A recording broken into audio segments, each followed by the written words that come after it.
আসসালামু আলাইকুম বন্ধুরা। তো আজকের ব্লগটা এখান থেকেই শুরু করছি। তো সকাল থেকে খুবই ব্যস্ত ছিলাম, কিছুই করতে পারিনি, কোনো ব্লগ করতে পারিনি। কাজ কিন্তু অনেক কিছু করেছি। তো এই যে রেডি করিয়ে দিয়েছি, খাওয়া দাওয়া হয়ে গেছে, রান্নাও কমপ্লিট হয়ে গেছে, কাজকামও হয়ে গেছে। এখন আপনাদের দাদাভাই নিয়ে যাচ্ছে স্কুলে। তো বাবা স্কুলে চলে গেল, আপনাদের দাদাভাই দিতে গেল, দেখতে পেলেন। তো আপনাদের দাদাভাই যে সকালে কিছুই খায়নি, না চিয়া সিড খেয়েছে না খিচুড়ি খেয়েছে, কিছুই দেওয়া হয়নি। আর আব্বাকে চা করে দিয়েছিলাম, চা বিস্কুট আব্বা খেয়েছে। আর সকালবেলা রান্না করেছি হচ্ছে শিম চচ্চড়ি করেছি আর ফুলকপির তরকারি করেছি। শুধু মাছ এসেছিলো পরে, সেই মাছটা নিয়ে আমি ফ্রিজে রেখে দিয়েছি, মাছটা এখন করবো না আর কি। তো এই চলে গেল এখন আপনাদের দাদাভাই। আর এখন আব্বাকে দেবো হচ্ছে রুটি করেছি, রুটি আর শিমের তরকারি আব্বাকে খেতে দেবো। তো সকালবেলাটা না এত তাড়াহুড়োর মধ্যে, একটু দেরি করে উঠেছি, ওই 7:30 8টা বেজে গেছিলো। তো অনেকটাই তাড়াহুড়োর মধ্যে সব কিছু করতে হয়েছে। তারপরে আমি একটা জায়গায়ও গেছিলাম দরকারে। আর হচ্ছে কি, যেহেতু এসআইআরের এখন ফর্ম ফিল আপ চলছে, তো সেই কাজটাও করতে হবে। একটু বাদেই বেরিয়ে যাব, বেরিয়ে সেখানেই যাব। তারপরে একটু ব্যাংকে যাওয়ার আছে, আবার নিজের কাজ আছে। তো টুকিটাকি মিলিয়ে অনেক কিছু আছে বলে সকাল সকাল সবই সেরে ফেললাম। আর এখন দুটো ভাত খাবো আমি, আর আব্বাকে রুটি তরকারিটা দিয়ে দেবো। তো এই যে আব্বার জন্য নিয়ে নিয়েছি রুটি আর এই যে শিমের তরকারি। তো এখন দিয়ে আসবো। আর আপনাদের দাদাভাই মনে হয় এখন খাবে না, যাই হোক ভাতটা খুলে রাখবো, পরে খেয়ে নেবে।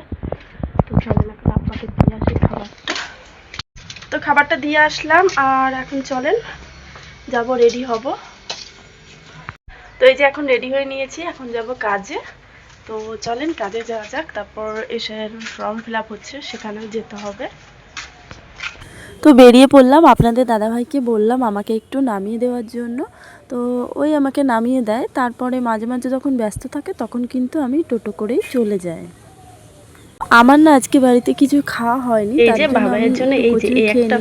আর এখানে আবার বাড়িতে চলে আসলাম। বাড়িতে এসে এই যে বাবাইয়ের মাছগুলো যে এনে দিয়েছিলাম সেটাই আপনাদের সঙ্গে শেয়ার করছি।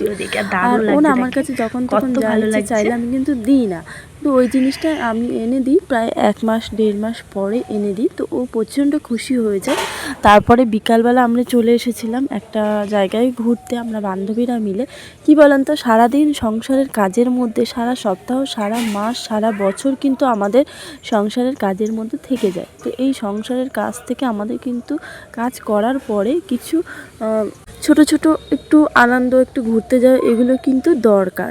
এতে করে মাইন্ডটা কিন্তু ফ্রেশ হয়। আমার তো মনে হয় যে একদম একঘেয়েমি জীবনের থেকে মাঝে মাঝে একটু বান্ধবীদের সঙ্গে ঘুরতে যাওয়া, একটু এদিক ওদিক যাওয়া, একটু বাচ্চাদেরকে সময় দেওয়া, বাচ্চাদেরকে নিয়ে ঘুরতে যাওয়া, তো এগুলো করলে না জীবনটাকে অত একঘেয়েমি মনে হয় না, জীবনটাকে তখন অনেকটাই সুন্দর মনে হয়।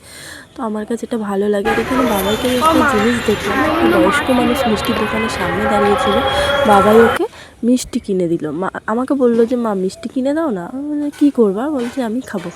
তো নিজে খেলো আর ওনাকেও দিল। আমার সত্যি খুব ভালো লাগলো যে এটা ওকে শেখাতে লাগলো না, এটা আমাদের মধ্যে থেকে কিন্তু ও পেয়েছে, ও দেখে।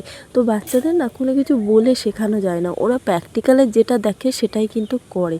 তো প্র্যাকটিক্যালি করা উচিত। আমরা বাবা মারা হচ্ছে প্রথম বাচ্চার স্কুল, আমরা যেটা ওকে শেখাবো সেটা কিন্তু ও শিখবে, আমরা যেটা করবো ও সেটা শিখবে। যাই হোক, খুব ভালো লাগলো, মনটা মানে আনন্দে ভরে গেল। তারপরে আমরা চলে গেছিলাম একটা শপিং মলে, সেখান থেকে কিছু কেনাকাটা করেছিলাম অল্প কিছু।